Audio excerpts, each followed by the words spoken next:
देखिए बच्चों, हम पढ़ रहे थे 12th क्लास के इतिहास की पाठ्य पुस्तक का भाग 3, जिसमें मुख्यतः आधुनिक भारत का इतिहास है।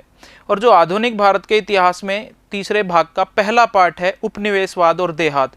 तो पिछली कक्षा में हमने उसको पूरा किया था, उसके कुछ प्रश्न भी देखे थे, हमने उनको हल किया था।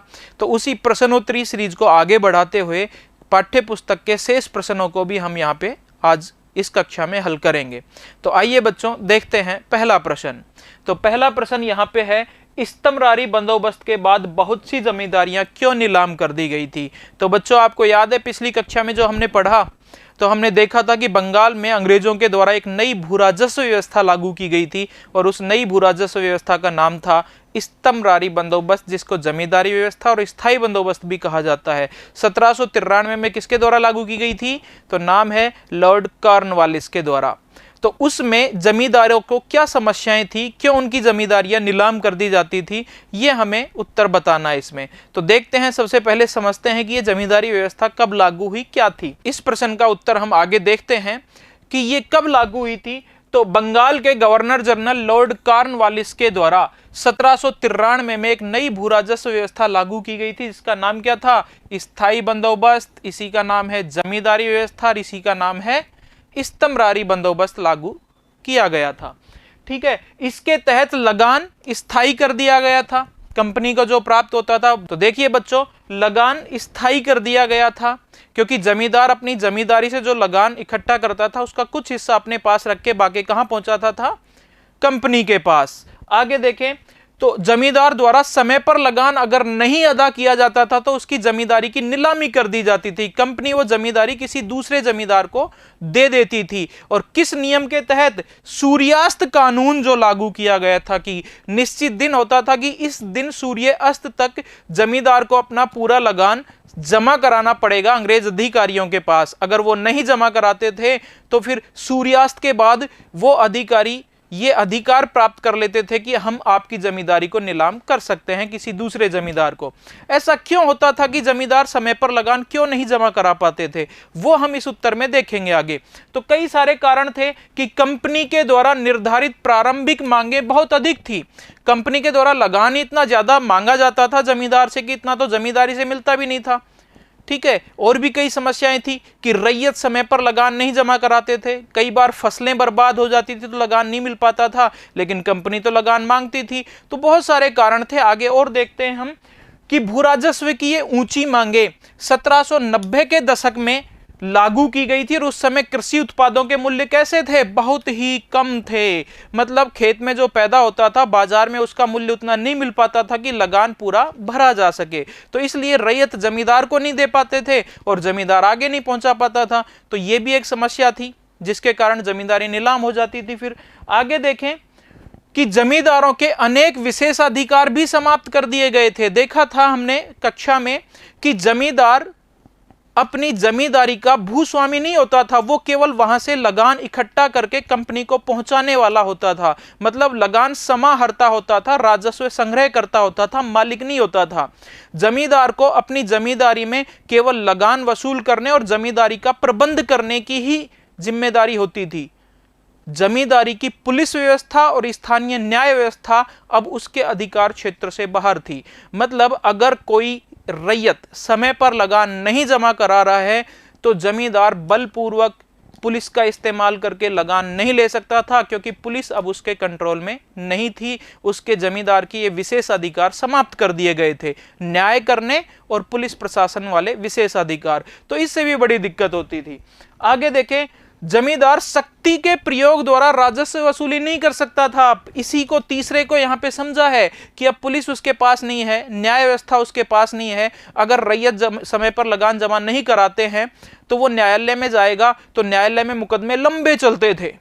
इसलिए वो बलपूर्वक अब लगान वसूल नहीं कर सकता था। जमींदार शक्ति के बल पर लगान वसूली नहीं कर सकता था और रैयत समय पर लगान जमा नहीं कराते थे। और इन सब के कारण फिर जमींदार, ये सारी समस्याएं हैं, इन समस्याओं के कारण जमींदार समय पे कंपनी को लगान नहीं पहुंचाता था, तो सूर्यास्त कानून के तहत उनकी जमींदारी नीलाम कर दी जाती थी।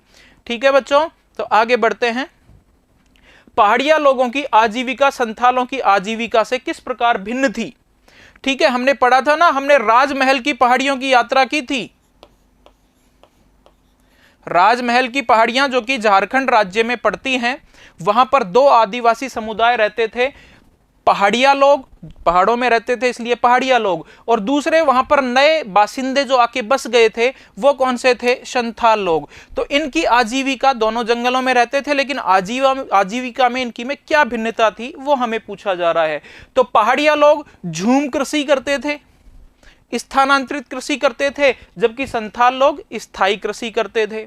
संथाल लोग मुख्यतः कृषक ही थे, जबकि पहाड़िया लोग कृषि के साथ साथ जंगल से प्राप्त उत्पादों के द्वारा भी अपनी जीविका चलाते थे। साथ ही संथाल लोग थोड़े सभ्य थे, जबकि पहाड़िया लोग बर्बर और असभ्य थे। जो मैदानों में रहने वाले लोग थे उनसे बड़े झगड़े होते रहते थे पहाड़िया लोगों के। तो पूरा देखेंगे हम इस उत्तर में कि किस प्रकार इनकी आजीविका एक दूसरे से भिन्न थी। तो देखिए पहले कि पहाड़िया लोग कौन थे और संथाल कौन थे वो समझते हैं। पहले पहाड़िया लोग राजमहल की पहाड़ियों के आसपास रहते थे और जंगल से प्राप्त वस्तुओं से ही आजीविका चलाते थे। संथाल रहते तो ये भी यहीं थे राजमहल की पहाड़ियों में, लेकिन देखिए ये मुख्यतः कृषक थे, कृषि पे ही ज्यादा निर्भर थे। ठीक है, ब्रिटिश सरकार ने इन्हें जमीनें देकर राजमहल की पहाड़ी की तलहटी में बसने के लिए तैयार कर दिया था। जंगली भूमि थी, उस जंगली भूमि में कृषि वगैरह कुछ होती नहीं थी, और अगर पहाड़िया लोग वहां कृषि करते भी थे तो ब्रिटिश सरकार को किसी प्रकार का लगान प्राप्त नहीं होता था, वो राजस्व नहीं देते थे। तो ब्रिटिश सरकार ने क्या किया कि इन संथाल लोगों के लिए राजमहल की पहाड़ियों में कुछ स्थान चिन्हित कर दिया कि इस स्थान पर संथाल लोग रहेंगे। आपने देखा था ना दामिने कोहो, जो एक क्षेत्र था जो सीमांकित किया गया था ब्रिटिश सरकार के द्वारा, किनके लिए? संथालों के लिए, क्योंकि उस जंगली भूमि को साफ करके संथाल वहां पे खेती करेंगे और बदले में क्या देंगे? राजस्व। तो राजस्व ज्यादा प्राप्त होगा, कंपनी की आय बढ़ेगी, इसलिए संथाल लोगों के बसने के लिए ब्रिटिश सरकार ने एक क्षेत्र चिन्हित किया था, दामिन ए कोहो। ठीक है, तो वो क्षेत्र इनको दे दिया था, और बाद में सरकार ने राजस्व वसूल किया और समय समय पर राजस्व में वृद्धि करती रही। ठीक है, आगे देखते हैं। पहाड़िया लोगों की आजीविका संथालों की आजीविका से निम्न रूपों में भिन्न थी। तो पहले तो हमने समझा कि पहाड़िया कौन थे और संथाल कौन थे। अब ये एक दूसरे से अलग कैसे थे, इनकी आजीविका के साधन कैसे अलग थे? तो पहाड़िया लोग तो झूम खेती करते थे, जंगल से प्राप्त जो उत्पाद होते थे उन्हीं से अपना जीवन चलाते थे, जीविकोपार्जन करते थे। किंतु संथाल लोग क्या करते थे? स्थायी खेती करते थे। आगे बात करें कि पहाड़िया लोग खेती का कार्य मुख्यतः कुदाल से करते थे, जबकि संथाल लोग खेती का कार्य किससे करते थे? हल से। क्यों? क्योंकि पहाड़िया लोग स्थानांतरित खेती करते थे, पहाड़ी क्षेत्र या जंगली क्षेत्र को साफ करते थे। साफ करने के बाद, क्योंकि वहां हल नहीं चल सकता उस बंजर भूमि में, पहले कुदाल से उसको खोदते थे, इस प्रकार वो खेती करते थे। जबकि संथाल लोग किसी क्षेत्र को साफ करके फिर वो लंबे समय तक स्थायी कृषि करते थे, उसको छोड़ के नहीं जाते थे। झूम या स्थानांतरित कृषि तो केवल पहाड़ी लोग करते थे, संथाल लोग स्थायी कृषि। तो वो कृषि का कार्य मुख्यतः किससे करते थे? हल के द्वारा करते थे, हल चलाते थे। संथाल विद्रोह का प्रतीक भी हमने देखा था, क्या था? हल। और आपको याद है कि संथाल विद्रोह का नेतृत्व किसने किया था? सिद्धू मांझी के द्वारा किया गया था। तो देखते हैं आगे। संथाल लोग बड़े परिश्रमी थे और वो बंजर भूमि या पथरीली भूमि को भी अपनी मेहनत से उपजाऊ बना देते थे। तो वही लिखा है कि ये मतलब अपने परिश्रम से उन्होंने चट्टानी भूमि को भी अत्यधिक उपजाऊ बना दिया था।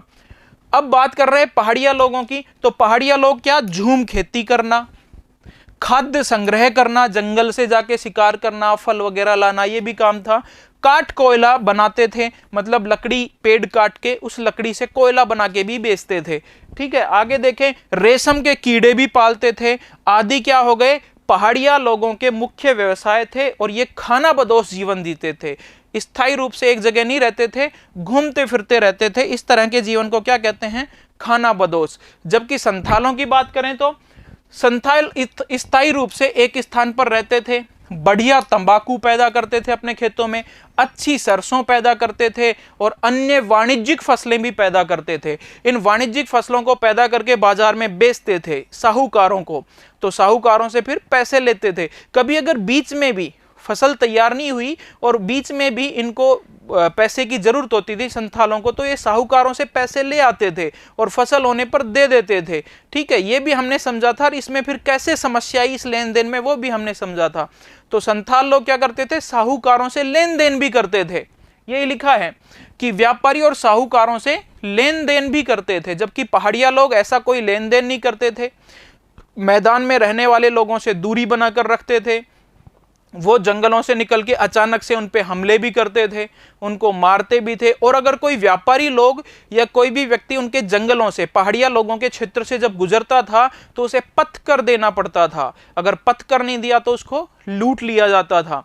ठीक है, आगे देखते हैं। तो पहाड़िया लोग कैसे हो गए, असभ्य और बर्बर, और जबकि संथाल लोग कुछ कैसे हो गए, सभ्य हो गए। तो इस प्रकार इसकी जीविकोपार्जन के साधन एक दूसरे से भिन्न थे। तो देखिए अगला प्रश्न, अमेरिकी गृह युद्ध ने भारत में रैयत समुदाय के जीवन को कैसे प्रभावित किया। हमने देखा था ना, अमेरिका में गृह युद्ध हुआ था, क्या प्रभाव पड़ा भारत के रैयत या किसानों के ऊपर, क्योंकि ब्रिटेन में औद्योगिक क्रांति हो चुकी थी और औद्योगिक क्रांति सबसे पहले हुई थी वस्त्र उद्योग क्षेत्र में। ब्रिटेन के दो शहर थे, लंकाशायर और मैनचेस्टर, जहां खूब सारे वस्त्र उत्पादक कारखाने थे। उनमें कच्चे माल के रूप में किसकी जरूरत होती थी, कपास की। ब्रिटेन के कारखानों को किसकी जरूरत है, कपास की। अगर उन्हें कपास नहीं मिलेंगे तो वो कारखाने बंद हो जाएंगे, मजदूर बेरोजगार होंगे और अर्थव्यवस्था चौपट हो जाएगी। तो कपास की आपूर्ति, कपास की 75% आपूर्ति कहां से होती थी, ब्रिटेन में, अमेरिका से। अब अमेरिका में गृह युद्ध शुरू हो गया, कपास पैदा नहीं हो रही, वहां पे खेत उजड़ गए, तो कपास ब्रिटेन को मिल नहीं रहा। उद्योग चलने जरूरी हैं और कपास मिलेगी तो ही वो चलेंगे। तो इस कपास की आपूर्ति अब ब्रिटेन ने कहां से करवानी शुरू की कि कौन करेगा हमें कपास की आपूर्ति, तो भारत करेगा। तो भारत की तरफ से कपास की आपूर्ति की जाएगी। तो भारत के जो रैयत थे उनको जबरदस्ती उनसे अग्रिम देके या किसी भी तरह से ऋण दे दिया, फिर ऋण नहीं चुका पा रहा तो कह रहे हैं कि तू कपास की खेती करनी, जमीन छीन ली जाएगी। तो भारतीय रैयत, खास करके दक्कन में जो काली मिट्टी है वहां कपास ज्यादा होती है, दक्षिण में, तो उनसे कपास की खेती करवाई जा रही थी। कपास अच्छे दामों में बिकती थी, खूब निर्यात किया जाता था। एक समय तो ऐसा आएगा कि पूरे ब्रिटेन में जो कपास की आपूर्ति है उसका 90% कहां से जाने लग जाएगा, भारत से। इतनी कपास भारत ने पैदा की। तो फिर इस चीज से रैयतों के जीवन पर क्या प्रभाव पड़ा, यही हमें यहां पर बताना है कि अमेरिकी गृह युद्ध के क्या प्रभाव पड़े। या कपास से रिलेटेड वो सारा मैटर हो जाएगा। पहले समझते हैं कि ये था क्या। तो देखिए, जब 1861 में अमेरिका में गृह युद्ध छिड़ गया तो ब्रिटेन के कपास क्षेत्र में तहलका मच गया। कपास नहीं पहुंच रही है ब्रिटेन में। अब अमेरिका से आने वाली कपास में काफी गिरावट आई और जो लंकाशायर, ध्यान देना, लंकाशायर और मैनचेस्टर के वस्त्र उद्योगों के लिए कच्चा माल था, क्या, कपास, अब वहां से नहीं आ रही। उद्योग बर्बाद नहीं हो इसके लिए यह आपूर्ति कहां से की जाएगी, कपास की, भारत से लिया जाएगा। ब्रिटेन में कुल कपास उत्पादन का 3/4 भाग अमेरिका से ही आता था, मतलब 75% तो अमेरिका से ही आ रहा था, अब नहीं आएगा। तो फिर अमेरिकी गृह युद्ध में अब भारतीय रैयतों के समुदाय के जीवन पर निम्न प्रभाव पड़े। वो क्या प्रभाव पड़े वो देखते हैं हम। सरकार ने भारतीय रैयतों को अधिक मात्रा में कपास पैदा करने के लिए प्रोत्साहित किया। ब्रिटेन सरकार कह रही है, यहां के अधिकारियों को ब्रिटेन से आया है आदेश कि कपास पैदा करवाओ, कपास की आपूर्ति करो कैसे भी। तो फिर क्या करेंगे, ब्रिटेन की तरफ से अग्रिम पैसा आएगा कपास सौदागरों के पास। भारत में जो किसानों की फसलें खरीदते थे वो सौदागर होते थे, उनके पास अग्रिम पैसा कि ये पैसे लो, कपास भेजो। तो फिर सौदागर उस पैसों को एडवांस में किसान को दे देंगे कि तुम क्या पैदा करो, कपास। किसान कपास पैदा नहीं करता था। भारतीय किसान उस समय ज्यादा मात्रा में क्या पैदा करते थे, खाद्यान्न। ये खेत है किसान का और इसमें ये मुख्यतः क्या पैदा करते थे, खाद्यान्न पैदा करते थे, खाने की फसलें, ज्वार, मक्का, गेहूं, बाजरा, इस तरह की जो भी खाद्यान्न फसलें हैं, कपास, तंबाकू, ये सब कैसी है, ये व्यापारिक फसलें हैं, ये पैदा नहीं करते थे क्योंकि उन्हें पेट भरने के लिए कुछ चाहिए। कई बार ऐसा भी होता था कि खाद्यान्न उन्होंने खूब पैदा कर लिया, अगले साल अकाल पड़ गया तो इतना खाद्यान्न उनके घर में रह जाता था कि वो ठीक है, चलता रहेगा काम कुछ दिन जब तक अकाल रहेगा। लेकिन अब भारतीय किसान क्या पैदा करेंगे अपने खेत में, खाद्यान्न नहीं, वाणिज्यिक फसल पैदा करेंगे, कपास। क्यों? क्योंकि जो साहूकार है, साहूकार ने उस किसान को अग्रिम दे दिया है कितना? 100 रुपए। 100 रुपए अग्रिम दे दिया है कि तुम अपने 1 एकड़ जमीन में अगर कपास बोओगे तो मैं तुम्हें एडवांस में ऋण दे दूंगा कितना? 100 रुपए। और तुम आसानी से चुका भी पाओगे, क्योंकि उस कपास को फिर तुम मेरे पास बेचने आ जाना, मैं खरीद लूंगा। होता यह था कि 100 रुपए तो दिए हुए हैं, और जब किसान कपास बेचने आता था तो कहता था सौदागर की ये कपास आपकी हो गई 80 रुपए की, बेच जाओ मुझे। 20 रुपए ऋण आप पे बाकी रह गया, सौदागर का 20 रुपए ऋण बाकी रह गया किसान पे।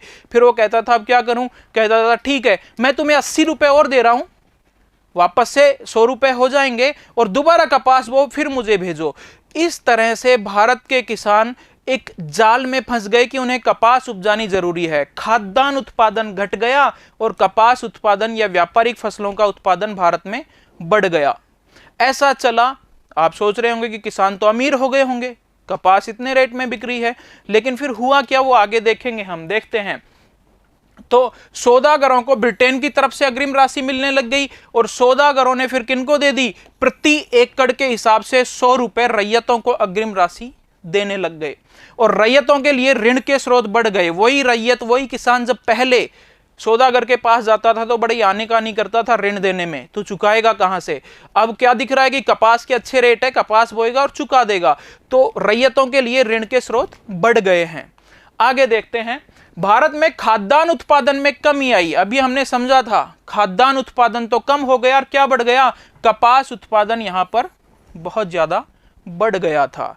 इससे क्या प्रभाव पड़ा कपास उत्पादन बढ़ने से? समझना थोड़ी गहराई की बात है कि किसान ने अपने खेत में खाद्यान्न बोना कम कर दिया, और बहुत कम बोता है, मतलब खाद्यान्न इतना ही बोता है कि वर्ष भर का काम किसी तरह निकल जाए, ठीक है। कपास ज्यादा क्षेत्र में बोने लग गया।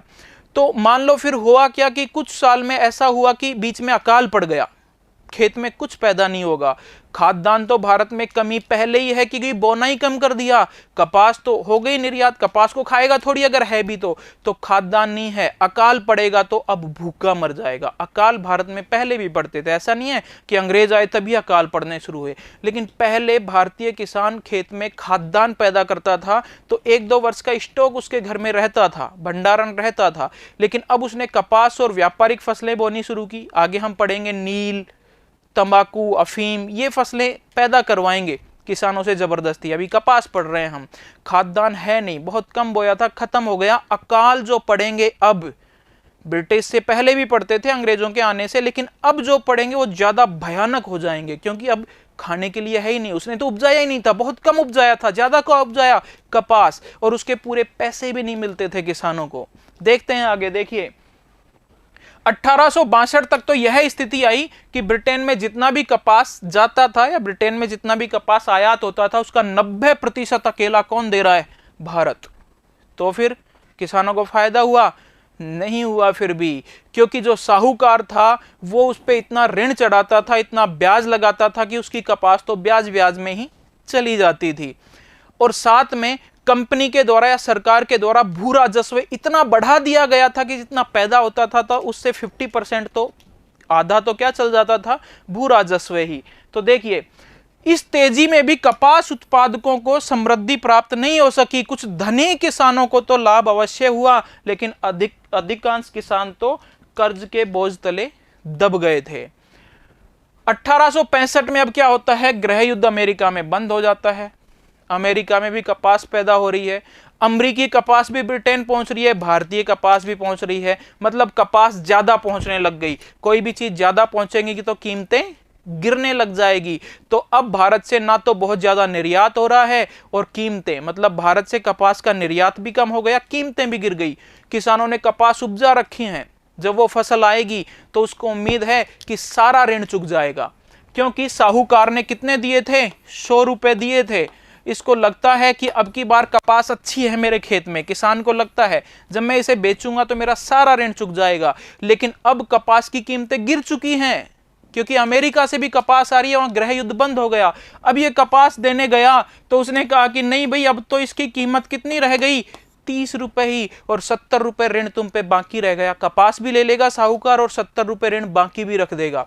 तो इस तरह वो ऋण के जाल में फंसते ही चले गए। और साथ में भू राजस्व, ये चीज जरूर ध्यान रखनी है कि इन सब की मुख्य वजह थी भू राजस्व व्यवस्था। इतनी ज्यादा लगान कंपनी वसूल करती थी कि किसान दे ही नहीं पाता था। देखेंगे आगे हम उसको भी।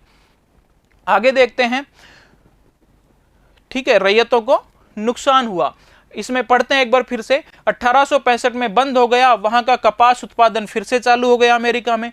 भारतीय कपास की कीमतें भी गिर गई और निर्यात भी गिर गया, जिससे कपास उत्पादक रैयतों को क्या हुआ, बहुत ज्यादा नुकसान होने लग गया। आगे साहूकारों ने भी अब ऋण देने से मना कर दिया। पहले ऋण मिल रहे थे, अब किसान को जब जरूरत है तो ऋण मिलने बहुत कम हो गए। जो ऋण पहले से था, पहले से जैसे 100 मिले थे, 30 की कपास बिकी तो कितना ऋण रह गया, ₹70। वो कहता है पहले वो ऋण चुकाओ मेरा, फिर मैं नया ऋण दूंगा। तो इस तरह से वो फिर ऋण, उस पे ब्याज लगता जाएगा ₹70 पे, तो बहुत ज्यादा हो जाता था। तो इस तरह साहूकारों ने रैयतों को ऋण देने से मना कर दिया और सरकार द्वारा भू राजस्व भी बढ़ा दिया गया। इस स्थिति में भू राजस्व भी बढ़ा दिया गया था। ठीक है बच्चों, अगला प्रश्न देखते हैं। किसानों का इतिहास लिखने में सरकारी स्रोतों के उपयोग के बारे में क्या समस्याएं आती है? क्या समझ रहे हैं यहाँ पे कि जब ये सब स्थिति हमने जो अभी समझी है, सारी स्थिति जब हो रही थी दक्कन में, किसानों की स्थिति बहुत बुरी हो रही थी, ऋण के जाल में वो फंसते जा रहे थे। जैसे उदाहरण लिया कि ₹70 ऋण है, साल भर में ब्याज लगा के उसको 100 बना दिया। एक नियम ये भी होता था, हमने देखा था कक्षा में, कि जितना मूलधन है उससे ज्यादा ब्याज अब नहीं ले सकते। तो मूलधन मान लो ₹70 है, तो उसका ब्याज आप 70 से ज्यादा नहीं ले सकते, लेकिन वो तो ब्याज पे ब्याज, ब्याज पे ब्याज, चक्रवर्ती ब्याज हो जाता था और बढ़ता ही जाता था। जब ब्याज नहीं चुका पा रहे थे तो फिर किसानों ने विद्रोह कर दिया।